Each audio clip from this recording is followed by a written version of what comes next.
This podcast is not safe for work and will feature movie spoilers. It will feature scenes described of a graphic nature.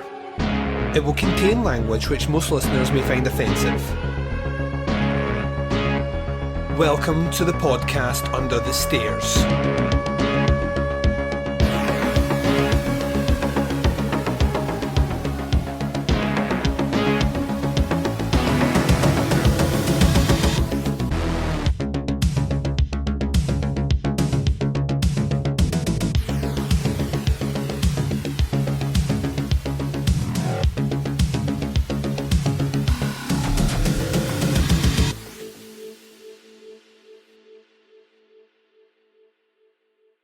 Hi everyone and welcome to the podcast Under the Stairs. I'm your host Duncan.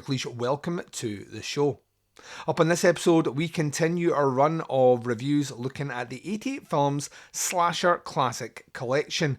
A series of movies which for the most part are wildly inconsistent and for the most part again not winning me over. There are a handful that I've really liked of the 51 reviews we've done thus far, but we will see if that luck will turn around as we turn our attention to this number 52, Funeral Home from 1980, a movie that I had never heard of before, which shouldn't surprise you. I mean, my knowledge of kind of early 80s slasher movies isn't great, out with some of the mainstays and maybe some of the slightly off the kind of beaten track.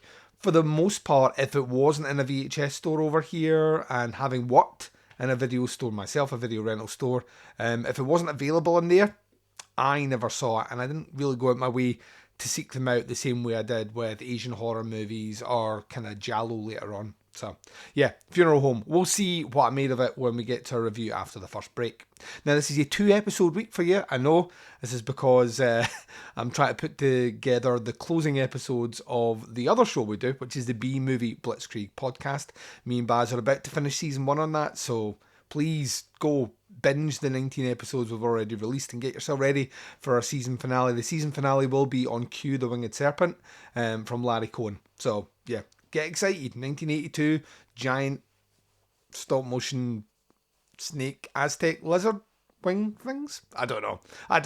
But we're doing that anyway. So yeah, I've been putting the final touches to that. Hence, we're a couple of weeks late in getting this episode out. So I'm treating you with another episode. And we're going to stay with the world of 88 films, which is kind of exciting. We're going to be returning to the Italian collection, which I haven't done a review on in about a year and a half. It might be close to 2 years, but we're quite far up in the running order of those movies. So yeah, once again, be prepared for us to crack open the seal on those. I have been collecting the ones that I didn't have in my collection. It turns out if you don't do anything for 2 years, a distributor label will just launch a ton of titles out. So I've basically got the next, 5 or 6 episodes of the Slasher Classics bought in for review.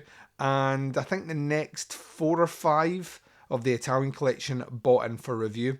What's interesting, and I promise there will be a review after this, what is interesting about 88 Films, especially in the Italian collection, is they've went back through a lot of the releases and put them out in 4K UHD, which some movies will definitely benefit from when you have essentially Italian auteur directors or great cinematographers putting together those movies. The transfer will be beautiful. I have no doubt in my mind about that. On the flip side, there are some of those titles that I just don't want in 4K UHD. I already own them in a very handsome Blu-ray print. So yeah, I'm not going to be doing re-reviews of titles I've already done. And in the Italian collection, which I don't think is available on YouTube yet, I don't think any of my titles are up there just because of the sheer number. I think we're up over, must be about 80 of those reviews. So I will over the next month be looking to, very similar to the Slasher Classics, bring them all into a playlist on YouTube as well, so you can relive them all in one place. And hopefully, if you're a person that checks out our YouTube page and doesn't check out the podcast, introduce you to some of the work I've been doing over the last 8 years on that. So yeah, there we go. With all that information out the way, let's get to it. We're going to take a very short break. When we return, I'm going to be giving you some information, my thoughts and views on Funeral Home from 1980. I'm going to be doing it right after this. So moving on for some of the rougher edges of underground horror, we're now stepping into something that feels a little more polished for its time. Funeral Home from 1980. This one lands right at the very beginning of the slasher boom, and it's coming just out as the genre was really starting to crystallise. By 1980, audiences had already seen the impact of films like Halloween and Friday the 13th, and a lot of filmmakers were trying to figure out how to replicate this formula while still putting their own spin on it. Funeral Home clearly exists in that early wave.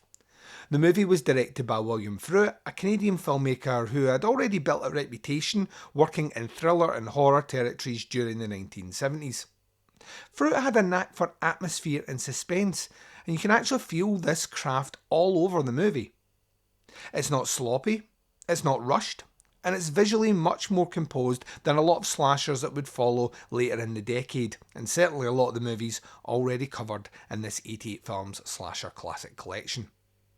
The camera work and staging feels deliberate, and the movie does a good job of establishing a creeping sense of unease around its central location. That location is the titular funeral home itself. It's really the movie's strongest asset, and it's turning a funeral home into a centrepiece of a slasher is a naturally eerie idea. It's already a place that's associated with death, with bodies, with secrets, and the film leans into that atmosphere pretty effectively. There's a constant suggestion that something is off beneath the surface, and Fruit uses the space to create tension in ways that feel very much in line with the early slasher playbook. The story centres around a young woman named Heather, played by Leslie Donaldson, who horror fans might recognise from several other films of this era. Donaldson brings a grounded presence to the role, and she fits nicely into the classic quote-unquote final girl mould that slashers were starting to define at the time. She's curious, she's observant, and gradually realises that something isn't quite right about the place that she's staying in. Heather arrives to help her grandmother, played by Kay Hawtrey, who runs a small boarding house that just happens to be connected to a funeral home. It's a setup that immediately feels suspicious in the best possible way, and there's obvious tension baked into the premise. Strangers come to stay at the house that sits right next to the place where the dead are prepared and stored. And then there's Barry Morse, who is playing an unsettling caretaker who oversees the funeral home itself. Morse brings kind of a quiet intensity to the role, and his presence adds a lot to the movie's tone.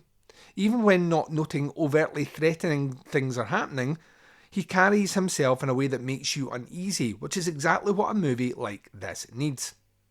What Funeral Home does really well is lean into those traditional slasher elements that were still being refined at the time. You've got an isolated location, a growing sense of dread, a mysterious killer throughout the shadows, and a series of deaths that slowly reveal that something much darker is happening beneath the surface. It hits a lot of those genre beats confidently, and it's easy to see how it fits into that early slasher lineage. But where the movie starts to lose a bit of momentum is the script and pacing. For every moment that the tension builds effectively, there's another scene where the energy dips. Character interactions sometimes stretch a little longer than they need to, the dialogue in scenes doesn't always push the story forward, and instead of tightening the suspense, those moments occasionally stall it. It's one of those cases where you can almost feel the movie's trying to balance the atmosphere with exposition and not always landing the mix. A little more energy in certain scenes, or even just a little more purposeful exposition, could have kept the momentum moving. Instead, there are stretches where the film feels like it's idling and kind of waiting to get back to the horror. And that pacing issue becomes especially noticeable when you consider the mystery element of the film. Slashers often hinge on the question of who the killer is, but here the reveal doesn't exactly land as a shock. If you've watched enough horror movies, and I have certainly watched more than my lifetime, your lifetime and your neighbour's lifetime, the clues all clearly point in one direction, and by the time the film finally pulls that curtain back, it's less of a twist and more of a confirmation of what viewers probably suspected all along. That's not necessarily a fatal flaw. Plenty of slashers have predictable reveals, but it does mean that the movie's reliance on atmosphere and tension doesn't always carry through if you kind of know what the reveal is going to be. For those slower scenes, it starts to drag. the lack of surprise and the mystery becomes a little bit more noticeable. Still, what Funeral Home interestingly manages to deliver is a competent and well constructed early entry in the subgenre. And that might surprise you that that's a positive, but trust me, when a subgenre is still finding its feet, there are plenty of mistakes you can do, or plenty of scenes that can feel less like homage and more like plagiarism. Funeral Home manages to avoid a lot of those trappings. This film clearly understands that the slasher blueprint is there to kind of be moulded more, and it leans into before it runs into the ground. The setting is strong, the direction is confident, and the performances are solid enough to keep things grounded. In a lot of ways, it feels like a prototype for the slasher movies that would dominate the early 80s. It's got the bones in the right place. You can see its influences on the films that came before, and you also kind of catch glimpses of where certain tropes would carry forward into the future. It's maybe not as impactful as a movie like Halloween or Friday the 13th, but there's certainly elements here that I identify in slashers that came post Funeral Home. So while Funeral Home might not deliver the most shocking killer reveals or the most relentless pacing, it still stands as a well-assembled early slasher, one that understands the mechanics of the genre even if occasionally the momentum slips. It's a movie that shows the genre still finding its rhythm, and in a sense, it's fascinating to see a snapshot of a slasher in that point of history trying to find the right formula and momentum that was taking shape. So yeah, Funeral Home.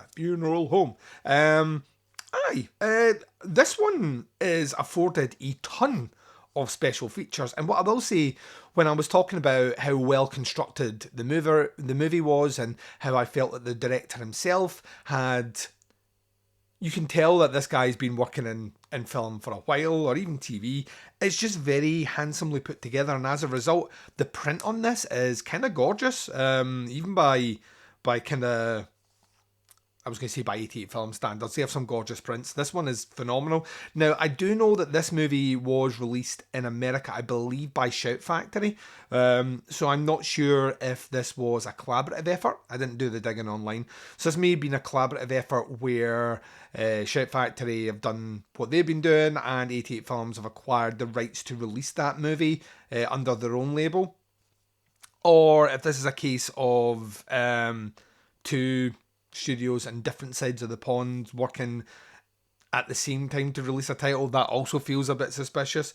But the special features here are definitely more in line with what you would get from a Shout Factory release. So it might be that they've done the print but borrowed the interviews and all the extra stuff.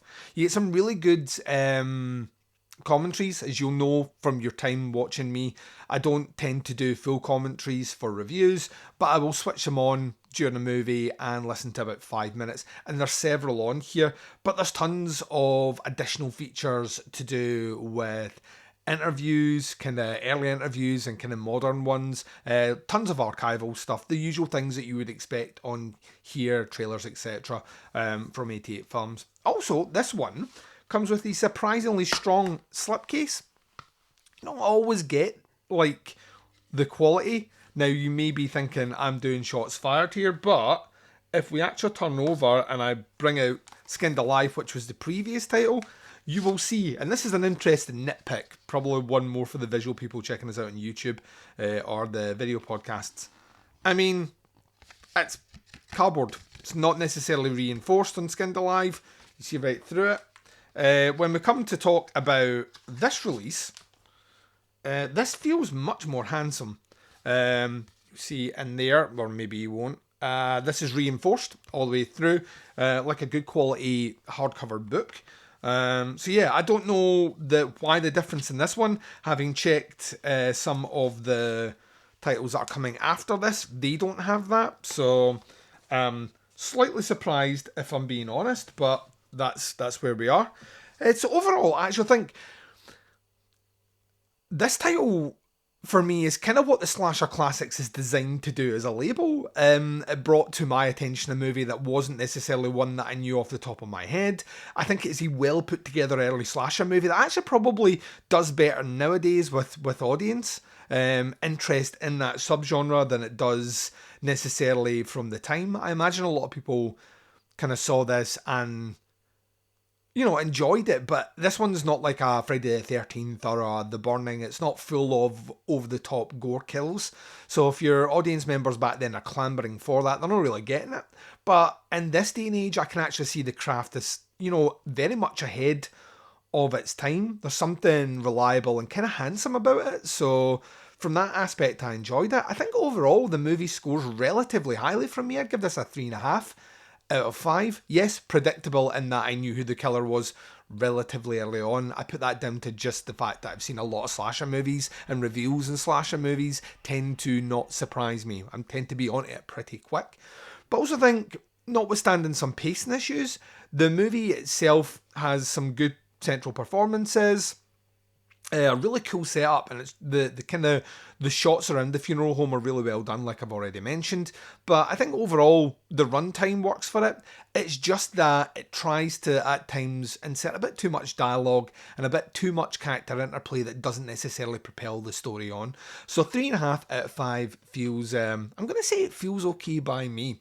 We will be turning our attention on the next Slasher Classics to disc number 53. This is a movie I have seen before, but not for a long time. This is Dark Night of the Scarecrow from 1981, the year which I was born. So tons of special features in this one. Very much looking forward to it. I've never seen this in Blu-ray before, so all versions I've seen have been a bit more grubbier, so very excited for that. And that is the end of this review. So thanks for checking us out here on Podcast Under the Stairs as we continue our journey through the Slasher Classics collection. There will be a review of Dark Night of the Scarecrow coming up, I would say, in the next month. So keep your eyes peeled for that for sure. But as always, make sure you're subscribed, whether you're checking us out on YouTube, on Spotify Podcasts, or Apple Podcasts. And that way you get the episodes as and when they drop. If you're checking us out through our RSS feed, specifically on Spotify and or on Apple Podcasts, you're going to get the entire back catalogue of Podcasts Under the Stairs, which equates to almost 1,400 episodes at this point, so quite a few. So yeah, thank you very much for checking out this episode. As always, please take care out there. The world is certainly an unsafe place at the moment, so yeah, do what you can to get through. Ladies and gents, it's the end of the episode. I have been your host, Duncan McLeish, broadcasting live from Under the Stairs, and I'll speak to you next time.